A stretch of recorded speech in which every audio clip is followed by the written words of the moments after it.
नाशिक महानगरपालिका निवडणुकीत प्रभाग क्रमांक 31 मधून भाजपचे उमेदवार भगवान नाना दोंदे यांनी दणदणीत विजय मिळवलाय। या विजयामुळे प्रभागात भाजप कार्यकर्ते व समर्थकांमध्ये उत्साहाचे वातावरण निर्माण झाले असून जल्लोष करण्यात आलाय। नागरिकांनी विकास, पारदर्शक कारभार आणि मजबूत नेतृत्वावर विश्वास ठेवत भगवान नाना दोंदे यांना भरघोस मतांनी विजयी केलाय।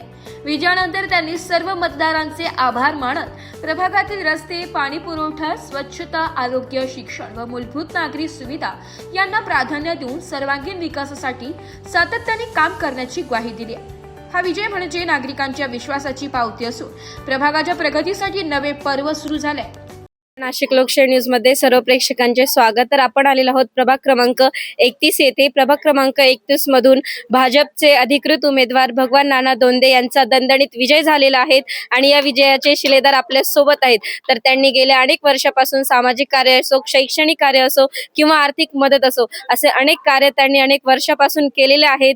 तर त्यांनी त्यांच्या या कार्याची पावती म्हणून त्यांना परत एकदा नागरिकांनी निवडून दिलेले आहे। तर आपल्या सोबत याच कार्याचे शिलेदार आहेत, तर आपण त्यांच्याकडून अधिक माहिती जाणून घेऊया। जय श्रीराम।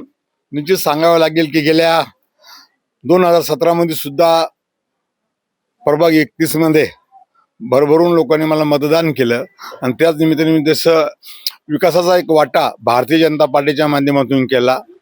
खास करून पश्चिमच्या लोकप्रिय आमदार श्रीमती हिरे तसेच गिरीश भाऊ महाजन यांच्या माध्यमातून ह्या प्रभागाचा विकास केला। मळे असेल, तळे असेल किंवा बोरे गटार असेल, पाणी असेल, लाईट असेल, हा विश्वासाला कुठेच लोकांच्या तळा जाऊन दिला नाही।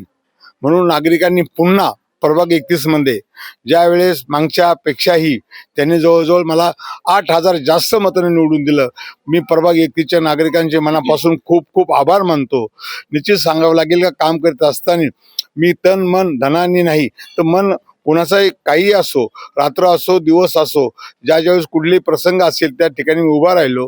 म्हणून नागरिकांनी मला अतिशय भरघोस मतांनी निवडून दिल्याबद्दल 31च्या प्रभागच्या सर्व नागरिकांच्या मनापासून आभार मानतो। त्यांनी जे माझे प्रेम टाकलं त्या प्रेमाला कधी मी तडा जाऊन देणार नाही। जय हिंद, जय महाराष्ट्र, जय श्रीराम। नक्कीच आता नानांनी सांगितल्याप्रमाणे त्यांनी तर त्यांच्या प्रभागाचाच नव्हे तर संपूर्ण नाशिकचा विकास केलेला आहे आणि इथून पुढे देखील जे नागरिकांना त्यांनी आश्वासन दिलेले आहेत, जे प्रचाराद्वारे त्यांना समस्या त्यांनी नागरिकांनी ज्या त्यांच्या समोर मांडलेल्या आहेत त्या समस्या देखील ते पुढे सोडवतीलच आणि येणाऱ्या कुंभमेळ्यासाठी ते देखील आयोजन करणार आहेत। तर सरांनी नाशिक लोकशाही न्यूजला माहिती दिल्याबद्दल सरांचे ब्युरो रिपोर्ट, नाशिक लोकशाही न्यूज, नाशिक।